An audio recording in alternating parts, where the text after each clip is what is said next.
ادامه برنامه‌های رادیوی تاجیکستان.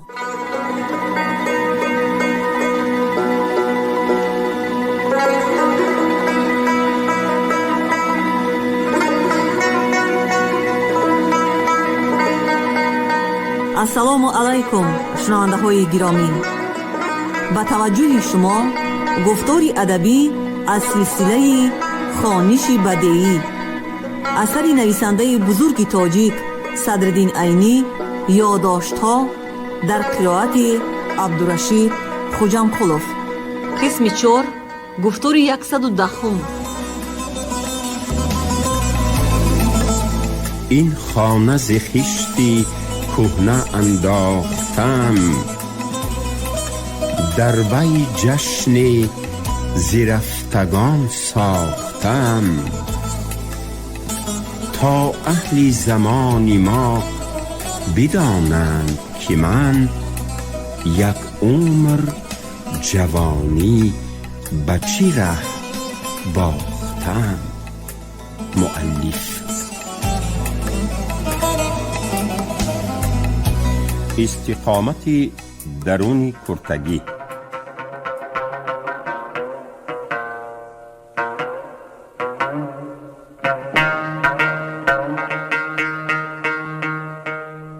بعد از 4 سال در مدرسه کوکلتاش در یکی از بهترین حجره هایش زندگانی کردنم، مرا باز لازم آمد که تماما بی حجره مانده خانه بردوش کردم.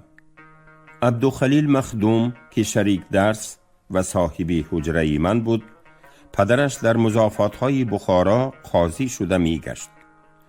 او از قاضیگی معزول شده چندگاه بیکار خوابید. بعد از آن او را در یک مدرسه مدرس کردند که امیدش را از قاضیگی تماما کند. وقف مدرسی آن مدرسه به خرج روزگارش که عائله‌اش بسیار کلان بود نمی رسید. بنابراین عبدالخلیل مخدوم مجبور شد که حجره را فروخته به خرج روزگار صرف نماید. فروش حجره در میانه های زمستان واقع شده بود. در آن وقت از هیچ مدرسه حجره یافتن ممکن نبود. اما صاحب نوی حجره مرا مجبور کرد که در همان وقت سال حجره را خالی کرده به او سپارم. سراج مخدوم نام یک طلبه خجدوانی بود که درسش از من 2-3 سال بالاتر بوده. در مدرسه کوکلتاش در حجره یکی از دوستانش استقامت داشت. باششگاه او از حجره های روی صحنی بوده، در آشیانه یکم و بسیار تنگ هم بود. آن حجره میان بست داشت، یعنی بلندی حجره 2 تقسیم کرده شده، در میانه بالا رو وسه یک پوشش دیگر به وجود آورده شده بود. قسم زیرین آن میان بست مانند تهخانه بوده، در آنجا هیزم، انگشت، خم آب، دیگ و آتشدان، ظرفهای آشپزی و آشخوری و دیگر کالاها می ایستادند. قسم بالایی استقامتگاه بوده، به وی با یک زینه چند پاغندگی برآمده می شد و روشنایی را از یک دریچه بروی صحن بیرونی مدرسه گشاده می شدگی می گرفت. یک قسمی باششگاه برای گذاشتن کرپه باریش ها، پوشاکی ها، خوراکی ها و کتاب ها مخصوص بوده. قسمی زیر دریچگیش برای نشستن و خوابیدن معین کرده شده بود. سراج مخدوم در آن حجره با دادرش و با دادری خواهر دامادش 3 کسه زندگانی می کردند. تنگی جای خواب حجره به درجه‌ای بود که اگر آن 3 نفر جای خوابشان را پهلوی هم کرده یا زیده پا دراز کرده بخوابند، برای کسی چهارم جای نشستن هم یافت نمی شد. با وجود این سراج مخدوم تنگی احوالی مرا دیده تکلیف کرد که چیزهایم را در حجره او مانم و شبی که یکی از دادرانش یا خودش نباشد در آن حجره بخوابم و اگر هر سه‌شان هم باشند به حجره یکی از شریکانم رفته شب گذرانم. چاره دیگری نبود. من این تکلیف را قبول کردم. پرچه، پلاس و دیگر چیزهای برزیاد را برده در زیر میان بست. در قطاری انگشت و هیزم گذاشتم.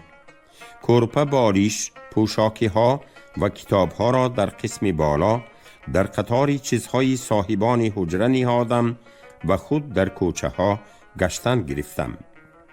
از بس که آن وقت از درس های مدرسه دلسرد شده بودم و به درس خانه ها فقط برای رسمیت می رفتم، برای من کتاب بینی و درس تیار کنی لازم نبود.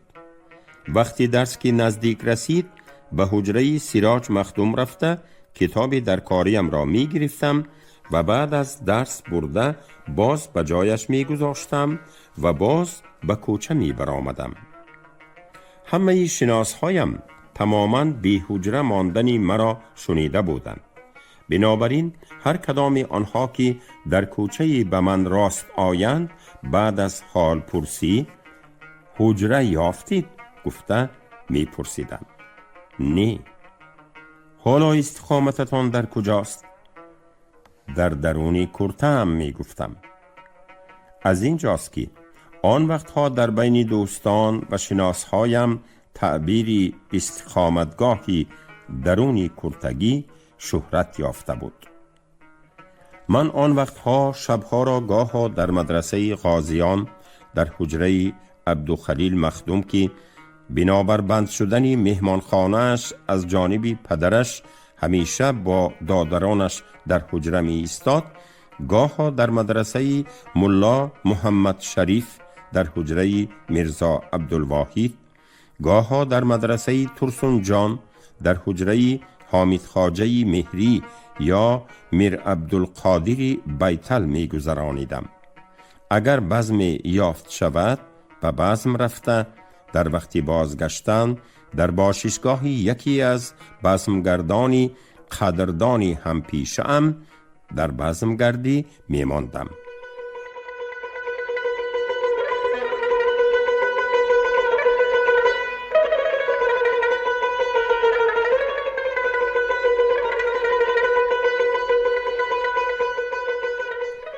در بهارانی همان سال دادرانی سیراج مخدوم به صحرا رفتند.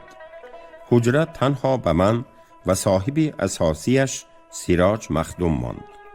اما با رسیدن ماه می آن حجره قابل استقامت بودن خود را گم کرد، چون که وی رو به جنوب بوده، هم از دری درآمدش و هم از دریچه‌اش آفتاب می درآمد. دری درآمدش را بسته ماندن ممکن بود، اما اگر دریچه‌اش بسته شود هم دم می داد و هم سیاه و تاریک می شد. از تأثیر آفتاب و تفتابی بی امانی بخارا دیوارهایش میسبرین تفسیده تا نیمه های شب نفسی کس را می گرداند و به آنجا در آمدن نشستن از امکان بیرون بود.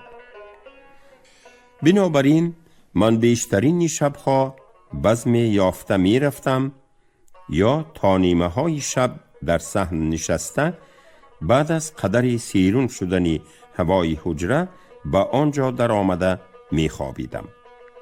سیراج مخدوم هم گرمی شب را در خانه های دوستانش یا با من در بزم و یا این که در صحن مدرسه گذرانیده بعد از نیمه شب به حجره می در آمد.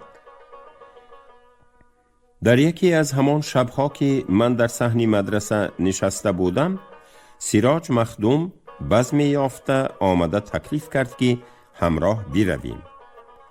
در بخارا در ایام تابستان خصوصا در درونی شهر توی و بزم کم می شد. من قبول کردم. هر دو به بزم خانه رفتیم. در آنجا دایره و نقاره و سرنه می نواختند، اما نه سرودخوان بود نه رقاص، لیکن حولی تازه عمارت کرده شده بسیار زیبا بود. پس معلوم شد که 3 برادران از بایهای بخارا همان سال هوریهاشان را تعمیر خیلی اعلا کردند. ذاتاً بایهای بخارا در امارت هوری پولی بسیار صرف می کردند، نه برای آن که در آنجا آسوده زندگانی نمایند، بلکه برای این آن خراجات کلان را بگردن می گرفتند که امارتهاشان را به مردم نشان داده فخر و غرور کنند. واسطه خوبی به مردم نشان دادن امارت هم توی و بزم بود. بنابراین هر بای بعد از امارت نوی هوریش البته بهانه یافته بزم و توی می کرد. این سه برادر که در امارت هوری مبلغی کلانی صرف کردند و دیدند که اگر توی و بزم کنند عجب نیست همه سرمایه اشان صرف شود و حالان که به مردم نشان دادن امارت هم ضرور است، وگرنه آن همه خراجات بیفایده می رود. برای آنها را به مردم نشان داده فخر کردن راهی آسان یافتند.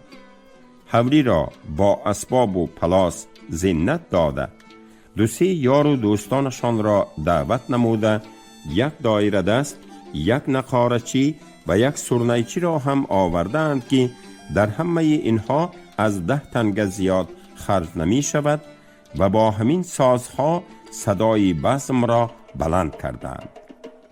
عامه مردم با شنیدن آواز دایره به آنجا آمده، هرچند بزم نباشد هم بینا را از نظر گذارانیده، خماری فخر و غروری خوجه اینها را شکسته رفتند. سراج مخدوم انا همین بزم را از کجا باشد شنیده مرا همراه بود و ما زود برگشته آمدیم و من در تصویر حیاتی آن شبه ام و بینای و بزمی بای شعری زیرین را نوشتم.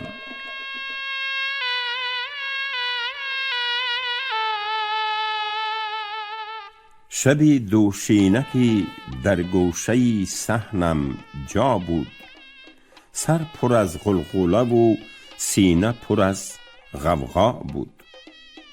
در بری من بنشست آمده مخدومی سراج، آن که در هر بدی و نیکی من همراه بود. گفت برخیز اگر طالبی بزمی برویم، به مکانی که همه اهل طرب آنجا بود. الغرض هر دویمان خیسته جایی رفتیم، که همه خانه مصفا همه جا زیبا بود. وسعتی داشت فضایش که چو صحرا خرم، رفعتی داشت بنایش که بسی اعلا بود. جنتی بود به تعمیر و ولیکن بی حور، لیک یک چند گو و خر عوضی حورا بود. نزی خواننده نشان نزی رقاص اثری، فقط آوازی نیو سرنی و دف بالا بود. 100 و 100 استول و کت بود مرتب آنجا، غیری اسبابی طرب هرچی بود پیدا بود. گولکی چند نشسته همه بر استولها، این چی تو بزمی نکو گفته دهانشان وا بود. خوب جا بود ولیکن زی طرب خالی بود، بزمکی بود خنوک یا کوره سرما بود. بعدی یک چای نیک از چای به مخدوم گفتم، حجره تنگی تو 100 بار از این اولا بود. در نظر اولی خواننده این یادداشت و این شعری من مانند موضوع خودشان خیلی خنک می نماید، اما اگر درست دقت کرده شود آنها روح و معنای جمعیت دور امیری را به خوبی نشان می دهند. در صورتی که من و مانند من هزارها طلبگان و مهنتکشان بی سرپناه در استقامتگاهی درون کرتگی زندگی می کردند، بایها بناهای سر به فلک رسیده خود را به مردم به طریقه جیزجیزک نشان داده از غرور و افتخار ذوق می کردند.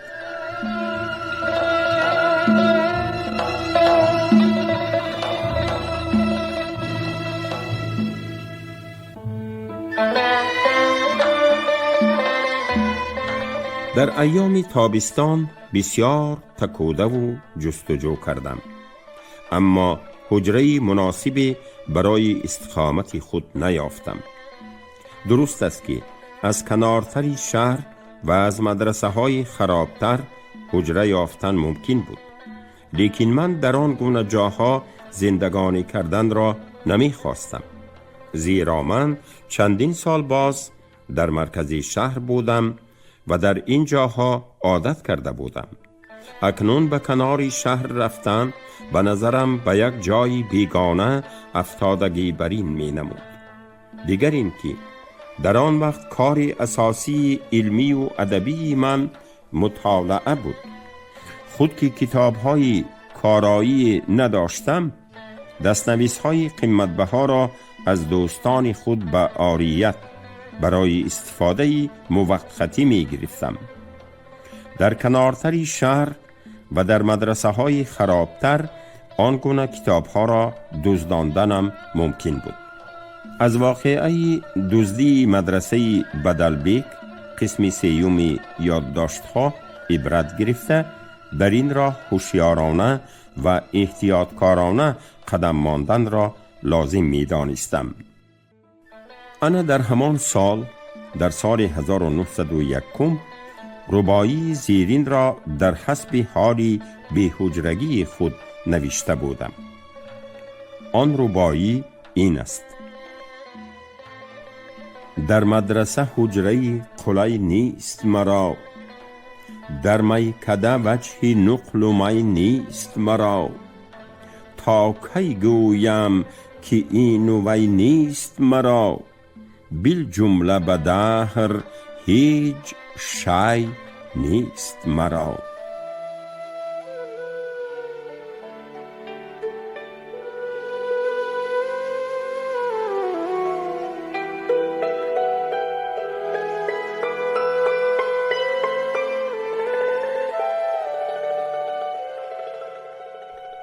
ماه سپتامبر رسید. دادران سراج مخدوم از صحرا آمدند. مرا باز استقامتی درونی کرتگی سر شد. در نیمه های زمستان از مدرسه دامالله شیر که در گوشه شرق شمالی مدرسه کوکلتاش واقع بود حجره یافت شد، اما آن مدرسه هم از جهت دزدی امین نبود. بنابراین لباس‌های برزیات و کتاب‌های کسانه را در حجره سراج مخدوم گذاشته فقط پرچه پلاسی برده در آنجا برای خود جای مطالعه و خوابگاه تیار نمودم. کدام کتابی که در مطالعه وی مشغول باشم آنجا برده می خواندم و شبانه برای احتیاط در زیر سری خود گذاشته می خوابیدم. آن حجره تنگ، زمینش از زمین کوچه‌ای که از پشتش می گذشت قریب 1 متر چخور بود. از بس که آن کوچه مانند بسیار کوچه های بخارای امیری آبگریز نداشت، آب برف و باران در وی جمع شده به این حجره و به حجره های همقطاری وی زهیده می گذشت. بنابراین زمین آن حجره پرنم بوده، از دیواری پشتش هم به جای نم به شکل چکره های عرقی بدن آب زهیده می ایستاد. در استقامت آن حجره به من سستی روی داد که از خواب سر برداشته نمی توانستم و کم کم اشتها هم بسته شده علامت بیماری روی دادن گرفت. بدی در این بود که آن حجره را شبانه خالی گذاشته و منزل دوستان هم رفته خوابیده نمی توانستم، چون که در آن صورت پرچه پلاسهایم را دزدیدنشان ممکن بود. در آنجا از ترس دزد و بزمگردی هم محروم مانده گوشه‌نشین گردیدم. یک شب در پشت همان حجره در حولی یکی از شناسهایم بزم شد. من که در بزمهای بیگانه دایره خبر شده می رفتم، با وجود دعوتی مخصوصی صاحبی بزم به آنجا نرفتم. بعد از یک پاس شب صاحب حولی از پشت حجره که روزنی تنگ به طرف کوچه کشاده می شد مرا جیغ زده التماس نمود که یک سری قدم به بزم او بیروم. من رفتم. تخمیناً 1 ساعت نشسته زود برگشته آمدم که کیها قفل حجره را تافته سماوارچه‌ام را بردند.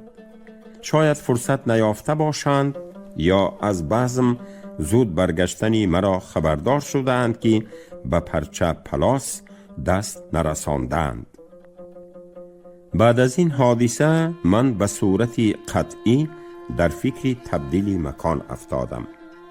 در وقت تکوده و جستجو یکی از دوستانم که حولی نشین بود بالاخانه خود را موقتاً به من داد.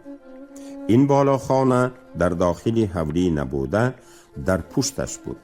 زیر آن بالاخانه به حولی داخل بوده به خودی وی از پس کوچه پیشبسته بازینه برآمده می شد. این بالاخانه روشنایی را از حولی مسجدچه می گرفت که روی حولی آن انباری کلالگران و جای تنور و آفتابه و کوزه و خمچگذاری آنها بود. اینجا هم از خوف دزدان ایمن نبود، اما خشک و آفتاب رویه بوده برای نگهداری تندرستی خیلی موافق بود. این منزل در گوشه غربی شمالی مدرسه کوکلتاش واقع بوده. رسما در گذری پای آستانه داخل باشد هم نام خلقی همان گوشه تکیشور کلالگری بود. این منزلی نوم 1 درجه باب باشد هم من در آنجا از 2 کار تنگ آمدم. یکی از اینها هجوم موشان بود. نمیدانم در نزدیکی های آن بالاخانه انبار غله یگان کس یا یگان چیزی دوست داشته موشان بوده است که آنها در آنجا بسیار شده اند و یک قسمی آنها در میانه دیوارهای آن بالاخانه که یک طرفش 2 سینجه بود خانه ماندند. کتابهای من که همگی در مقاوه محلی بوده جزبندی هاشان با شریش بود موشان به زدن و خوردن سر کردند. من دیدم که موشان کتابها را نابود خواهند کرد. هر 4-5 کتاب را در یک رومال بسته به میخهایی که در نزدیکی شیفتی بالاخانه زده بودم آویخته ماندم.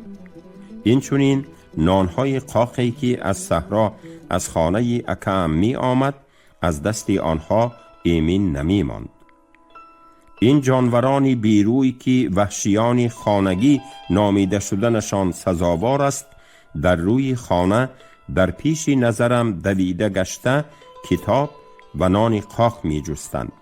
بعضی بیروی ترینشان با کتابی که در دستم بوده به مطالعه وی مشغول بودم چشم دوخته ایستاده گویا مقصدشان این بود که چشمی مرا خطا کرده به آن کتاب هجوم آورند و شیریشش را بخورند. چون بهاران سر شد آن موشان بچه آورده به گروه کلانی رسیدند و بروی خانه آچه بچه گروه دویده گشته همه جا را بوی گیراندند و خانه را از قابلیت استقامتیش برآوردند. کاری دیگری که مرا تنگ آورد ولی تراشی یک ملا بود. صاحب خانه یک برادری از خود کلانسال داشت که در مدرسه مدرس بوده دعوای کشف و کرامات می کرد و هر روز پیش من برآمده از کشف و کرامات اولیاهای گذشته نقلها کرده در آخر سخن را به بالای خود آورده چند کشف و کرامات را به خود نسبت میداد. اولها سخنان او را مثل افسانه های خواب‌آور گوش می دادم و در اثنای حکایه شنوی خواب غلبه کرده گاهی پینک می رفتم. اما رفته رفته این کار به دلم بسیار زد. در حقیقت هر روز ساعتها سخنهای بیهوده را شنیده نشستن و از مطالعه کتابهای دلچسب محروم ماندن دلگیر و تنگ کننده است. بنابراین من باز در پی حجره‌کاوی افتادم. در اثنای همین گونه حجره‌کاوی یکی از دوستانم به من مصلحت داد که به نام اعلم بخارا غیاث مخدوم قصیده نوشته از وی حجره پرسم، چون که او در مدرسه کوکلتاش حجره‌ای داشت و بعد از جنجالی که در بالای باشنده آن حجره مداح زاده غژدوانی برآمد و در نتیجه او را از آن حجره کوچانده به مدرسه میری عرب فرستاد. تفصیلاتش در این قسم یادداشت‌ها در باب کوچیدن من به مدرسه کوکلتاش ذکر یافته است. تا حال 4-5 سال باز آن حجره خالی و درش قفل می ایستاد. من که تا آن وقت به کسی قصیده نوشته از وی چیزی نپرسیده بودم، به این کار گردنم یاری نداد. اما طلب و دلالت دوستانم بسیار شد. آخر من مضمونی یافتم که در تشبیب در آمدگاه قصیده به حجره بودنم را می فهماند و قرار دادم که قصیده نویسم. اما در آخر قصیده که قصیده گویان کسبی در آنجا طلب خود را اظهار می کنند چیزی نگویم و آخر قصیده را که قسمی دعاییه آن است با یک دعایی وابسته به طرز مناظره های مدرسه تمام نمایم.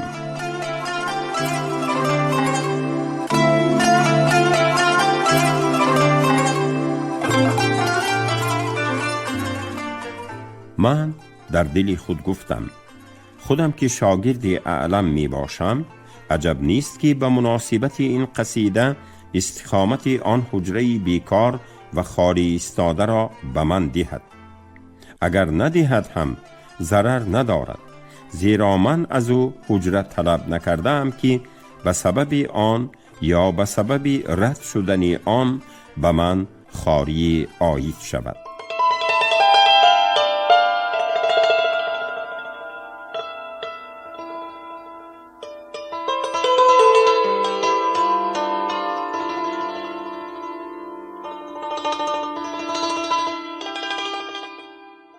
شما گفتار 110 را از روی اثر نویسنده بزرگ تاجیک صدرالدین عینی یادداشت‌ها شنیدید.